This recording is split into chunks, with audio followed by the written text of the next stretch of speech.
नहीं देखना चाहिए, क्योंकि व्यक्ति बुरा नहीं होता, उसके कर्म बुरे होते हैं। हमें न्याय अपने पर करना चाहिए और प्रेम तथा क्षमा अन्य पर।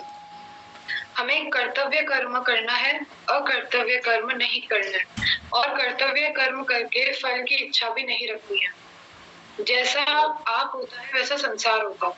यदि हम दूसरों के दोष देखते हैं तो वो दोष हम में आ जाते हैं, इसलिए हमें स्वयं के दोष देखने चाहिए और उन्हें दूर करना चाहिए। दोष यदि दिख जाए तो वो दोष नहीं है, पर बुरे को बुरा समझना दोष है। इसका ये उपाय है कि ये समझ लो कि सब भगवान के अंश है, इससे हमारे ऊपर द्वेष का जहर नहीं आ पाएगा। उसने मुझे दुख दिया, ऐसी भावना से हमें बचना है। हमें ऐसा भाव रखना है कि ये जो हुआ है वो मेरे प्रारब्ध से आया है, इसमें ये निमित्त बन गया, इसे भगवान क्षमा करे। मेरा बुरा करने वाले का भी मैं भला करूं, हमें ऐसा भाव रखना चाहिए। यदि हमें संतों जैसा बनना है, भगवत प्राप्ति करनी है, तो हमें भगवान जैसा बनना होगा कि चाहे आपको कोई कितनी ही गालियां दे, उसका बुरा मत चाहो, उसका भला करो। जानने से ज्यादा मानने वाला तेज है। जानने वाला आत्म स्वरूप को जान लेगा, जन्म मरण से छूट जाएगा, पर मानने वाला भगवान को भी वश में कर लेता है। ज्ञान योग में जानने के बाद मानने की क्षमता आ जाती है, और भक्ति योग में मानने से जानने की क्षमता आ जाती है। भगवान हमारे पिता है और संत हमारी माँ है। संत हमें कहते हैं कि भगवान ही तुम्हारे पिता है। अखंड रस स्थिर रहता है और प्रेम का रस प्रतिक्षण बढ़ता रहता है। नारायण नारायण नारायण नारायण नारायण नारायण। तो अब राम नारायण जी कहते हैं कोई कथा सुना दे।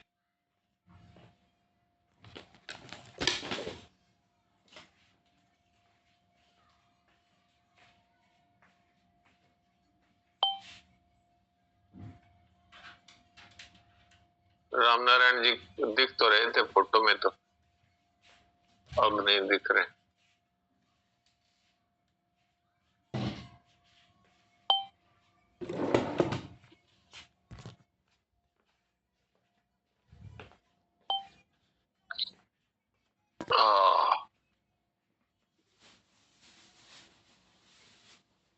राम नारायण जी कहाँ छुप गए?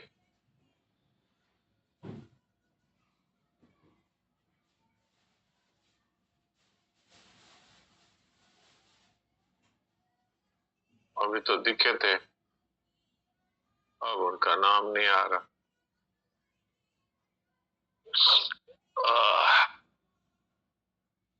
और कोई कहानी सुनाने वाले हो तो हैंड रेज कर दें।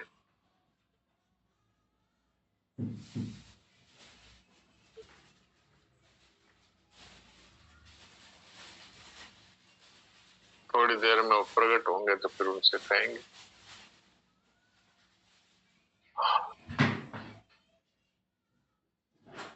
तो किसी का कोई प्रश्न है तो प्रश्न कर सकते हैं।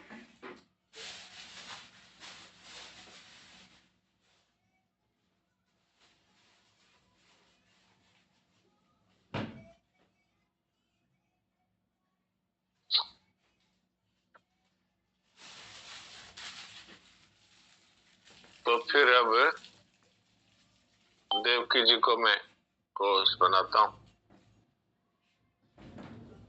अच्छा ठीक है, संजीव भाई क्या कहते हैं? हाँ संजीव भाई बोलिए। नारायण नारायण जी से एक छोटी सी कहानी सुना देता हूँ। हाँ सुनाइए सुनाइए सुनाइए। अब तो रामायण जी के दर्शन हो गए।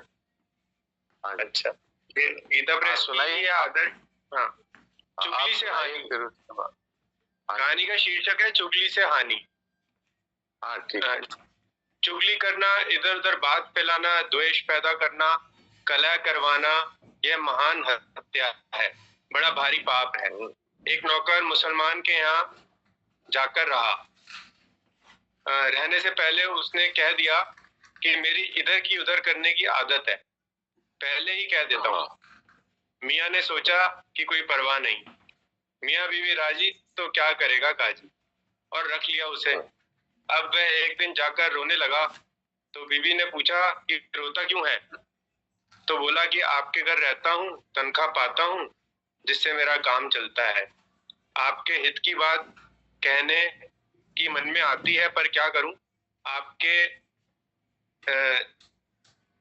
आपके जचे ना जचे दुख होता है। बीबी ने कहा कि बता तो दे क्या दुख है। उसने कहा कि मियाँ साहब तो दूसरी शादी करना चाहते हैं, आपके यहाँ आफत आ जाएगी। तो बीबी ने पूछा कि इसका क्या उपाय है? उसने कहा हाँ, इसका उपाय है, आप मियाँ की दाढ़ी के कुछ केश ले आओ तो मैं उसकी एक तावीज बना दूंगा, फिर सब ठीक हो जाएगा। उधर उस मियाँ को जाकर कह दिया कि बीबी आपसे बड़ा द्वेष रखती हैं, कभी मारेगी आपको, मेरे आगे बात करती है, इसलिए आप ख्याल रखना। अब मियाँ भी सजग रहने लगा कि कहीं मेरे को मार ना दे। एक दिन मियाँ नींद का बहाना बनाकर लेटे हुए थे। वह दाढ़ी के केश काटने के लिए छुरी लेकर आई तो उसने सोचा कि यह मेरा गला काटेगी, अतः दोनों में बड़ी कलह हो गई। इसीलिए कहा है, चुगलखोर से बात ना करना, खड़ा न रहना पास, मियाँ बीवी दोनों मरे, भयो कुटुंब को नाश। नारायण। वाह वाह, क्या है भाई, चुगलखोर है, वो खुद का भी नुकसान करता है, दूसरे का भी करता है। तो ये छोटी सी कहानी है। आज रामनारायण जी पहले दिखे थे, फिर अदृश्य हो गए, अभी फिर प्रकट हो गए। तो रामनारायण जी से कल कहानी सुनते हैं, आज तो अभी देवकी जी से बात करते हैं। और किसी का कोई प्रश्न हो तो प्रश्न कर सकते हैं।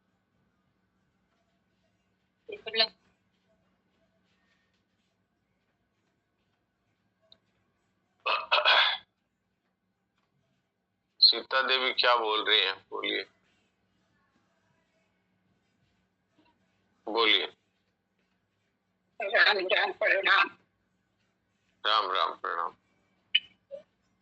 ये बताए थे आगे, जो गुरु जो भगवान जी के मंदिर में नारियल रख के भगवान को गुरु जी मानने का आप बताए थे जी। तो कोई कुछ बोलना पड़ेगा, ये ऐसे कोई प्रार्थना कर ले भगवान के सामने? नहीं, भगवान के सामने आपने नारियल रख दिया और उनको कह दिया आप हमारे गुरुजी हैं, तो भगवान तो सुन लिया। भगवान ने तो, भगवान तो हृदय की बात सुनते हैं ना। तो आपने गुरु मान लिया, अब आपको गुरुजी से कोई बात कहनी है तो आप कह सकते हैं, और नहीं तो उनका उपदेश है गीता जी, तो गीता जी में जो जो भगवान आज्ञा देते हैं उसका पालन करना है। नारियल फिर मंदिर में रहने के या क्या करे? हाँ, नारियल तो मंदिर में चढ़ा दिया तो मंदिर में रहेगा, लाल कपड़ा में बांध कर। हाँ भले ही लाल कपड़ा में बांधो चाहे मत बांधो, वो तो नारियल वहां पर चढ़ा दो। और चढ़ा करके और ये कह दो कि आप मेरे गुरु, मैं आपकी चेली, और फिर भगवान का नाम ले लो। वहां पर जो आपको भगवान का नाम पसंद है उसकी एक माला फेर लो और हाथ जोड़ करके अब उनके वचनों का पालन करना है। तो गीता जी उनके वचन है, तो गीता जी में जो जो बात उन्होंने कही है उनका पालन करें। और फिर कभी भी कोई मन में प्रश्न उठे तो सुबह 4 बजे उठ करके मुंह हाथ धो करके और मंदिर में उनके सामने बैठ जाओ और बात कह दो कि मेरा ये प्रश्न है, तो भगवान समाधान कर देंगे उसका। चाहे सत्संग में यहाँ पर समाधान हो जाएगा, और जहाँ पर भी आपको भगवान उचित समझेंगे वहां समाधान कर देंगे प्रश्न का। हमारे एक सत्संगी भाई हैं जो सोच रहे थे कि सेठ जी के भगवान से हुए वार्तालाप के बारे में कोई हमको बताएं। जिस दिन सोचा उसी दिन इस सत्संग में उनको वो बात मिल गई। तो भगवान किसके मुंह से क्या कहलवा देंगे, वो हमारे प्रश्न का उत्तर दिलवा देंगे, और नहीं तो हमारे हृदय में ही उसका उत्तर दे देंगे। तो इसलिए भगवान को गुरु मान लेता है ना, तो उसका उद्धार होने में फिर कोई संदेह नहीं, क्योंकि भगवान जैसे गुरु मिल जाए तो वो चेला फिर जन्म मरण में थोड़ी जाएगा, वो चेला चली तो भगवान के धाम में ही जाएंगे। ये बात। मैं तो पहले इससे मर्द से कोई पंडित को गुरु बनाई थी महाराज जी, तो अभी मैं भी किसको बनाए, किसको गुरु बनाए? ब्राह्मण था वो पहले बनाई थी महाराज जी, अभी नहीं। तो अभी मैं उसे अभी भगवान जी के सामने नारियल रखने बोल तो हो जाए? हाँ बिल्कुल हो जाएगा, इसमें कोई संदेह नहीं।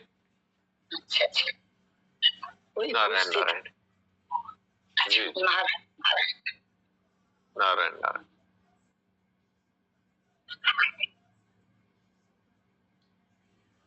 भगवान तो सबकी बात सुनते हैं। कीड़ी के पग नूपुर बाजे सो भी साहेब सुनता है। अब चींटी कितनी छोटी है, और उसके पांव कितने पतले हैं, और उसके उनके नूपुर कैसे होंगे, अब वो नूपुर बाजता है, उसको भगवान सुनते हैं। भगवान कहते हैं सर्वतः पाणिपादम तत् सर्वतोक्ष शिरोमुखम सर्वतः श्रुतिमल लोके सर्वमावृत्य तिष्ठति, कि मेरे सब जगह कान है, सब जगह हाथ है, सब जगह पांव है, और सारे संसार को मैं व्याप्त करके स्थित हूँ। तो भगवान तो हमारे सामने विराजमान है, हम उनको पहचानते नहीं, बस क्यों? कि हमारी दृष्टि है संसार की तरफ, हम संसार को देखते हैं। भगवान आते हैं लेकिन हम उनमें संसार को देखते हैं, और हमारे मन में जो बात रहती है भगवान उसी रूप में दिखते हैं। भगवान आते हैं तो हम कहते हैं हे भगवान धन के रूप में आओ, हे भगवान मान बढ़ाई के रूप में आओ, हे भगवान परिवार के रूप में आओ, हे भगवान स्वस्थता के रूप में आओ। तो भगवान क्या करे? भगवान तो पूरी सृष्टि में वही तो सब कुछ बन के बैठे हैं, पर हमारी जो मांग है हम उसी को देख पाते हैं। भगवान को ही हम उस रूप में देखते हैं। जो कोई भी सामने आता है वो तो भगवान ही है, वो चाहे गाय हो, चाहे कुत्ता हो, चाहे हाथी हो, तो भगवान ही। पर हमारी दृष्टि है वो संसार को देखना पसंद करती है, इसलिए भगवान संसार रूप से दिखाई देते हैं। जिस दिन हमने ये कह दिया हमें तो एक ठाकुर के सिवाय और कुछ पसंद नहीं, तो फिर वही दिखाई देंगे। तो ये है बात। भगवान को गुरु मान लो, चेला मान लो, बेटा मान लो, पिता मान लो, माँ मान लो, आप कुछ मान लो, वही भगवान तैयार है पढ़ने के।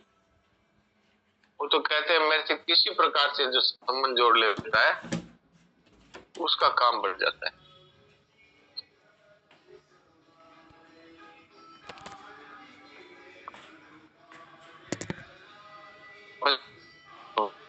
एक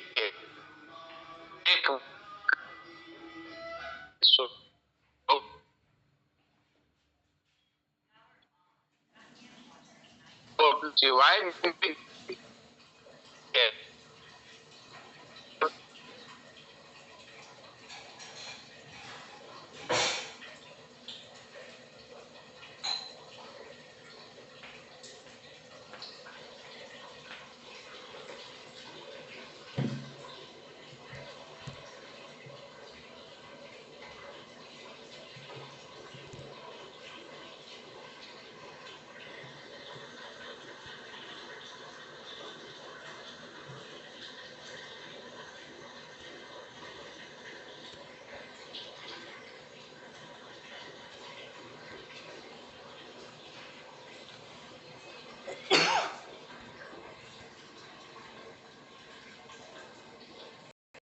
अब हमारे ये बात समझ में नहीं आए तो संत लोग समझाते हैं कि भाई संसार में आप किसी को कितना ही पसंद कर लो वो रहेगा तो नहीं।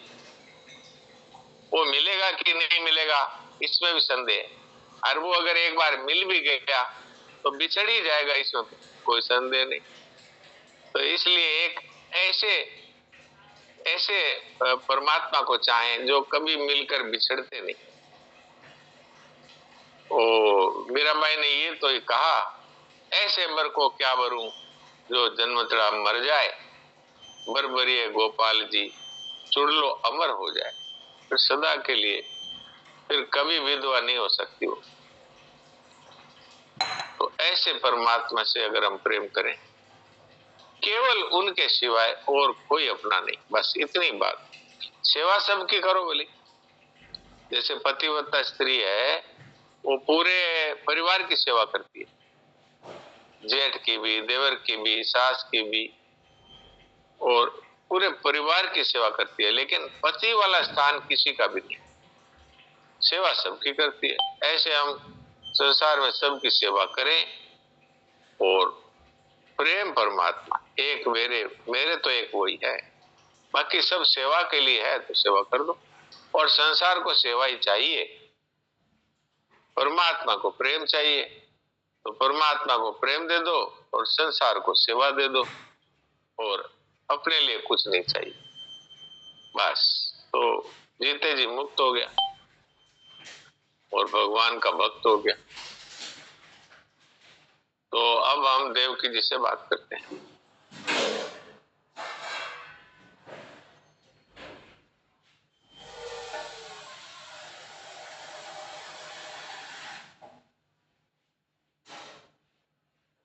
हाँ देवकी जी कुछ सुना दीजिए अब। नारायण नारायण नारायण नारायण नारायण। तीसरे नियम पर विचार हो रहा था। विचार का प्रयोग अपने पर, विश्वास का दूसरे पर, अर्थात न्याय अपने पर, प्रेम तथा क्षमा अन्य पर। इसके अंतर्गत बात चल रही थी, प्रत्येक दोष जनित सुख लोलुपता के आधार पर जीवित रहता है जी। प्रत्येक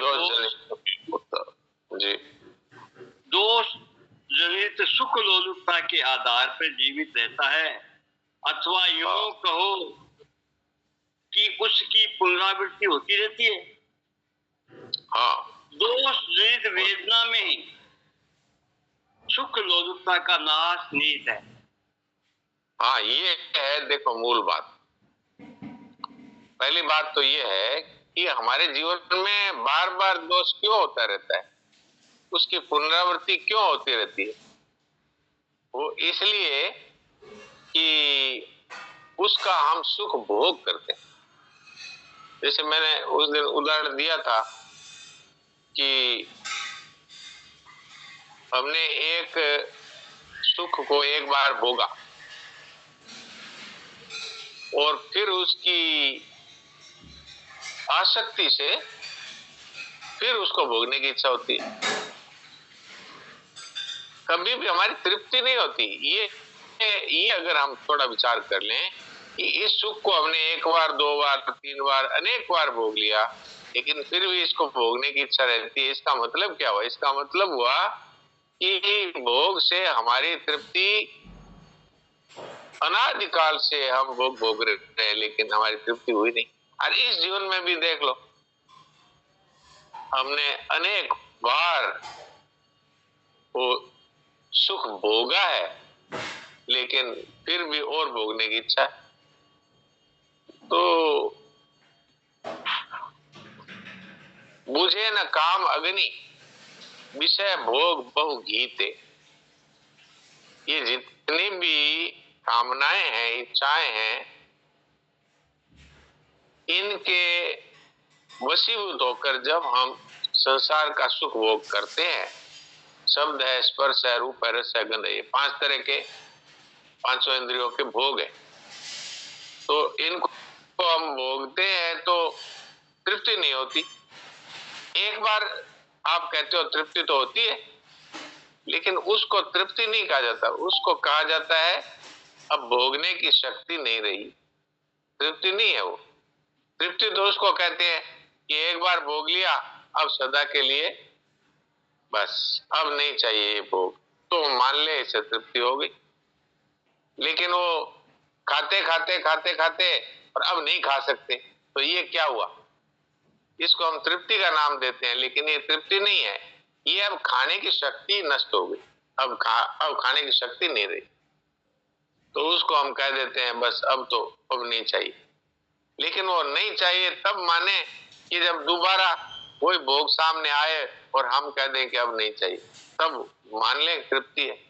तो वो तो है नहीं, बार बार उस भोग को भोगते हैं, फिर भोगने की सामर्थ्य खत्म हो जाती है, तब कहते हैं अब नहीं चाहिए, फिर वो चाहिए। इसका अर्थ क्या हुआ? इसका अर्थ हुआ कि वो हमारी जाति का नहीं है। हमें चाहिए सदा रहने वाला सुख, और यहाँ पर वो है नहीं। यहाँ पर तो थोड़ी देर के लिए सुख की प्रतीति है, तो तृप्ति नहीं है। अगर ये बात हमारे समझ में आ जाए कि भाई यहाँ की प्रत्येक वस्तु वो नाशवान है, और वो नाशवान सुख है वो भी नाशवान है, वो तो सदा रहने वाला सुख तो है नहीं। तो सदा रहने वाला सुख है वो है परमात्मा अथवा आत्म साक्षात्कार में, क्योंकि वो सदा रहने वाला है।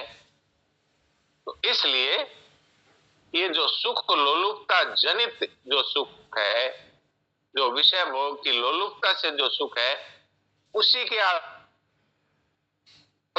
दोष होते हैं, उसी आधार पर पाप होते हैं।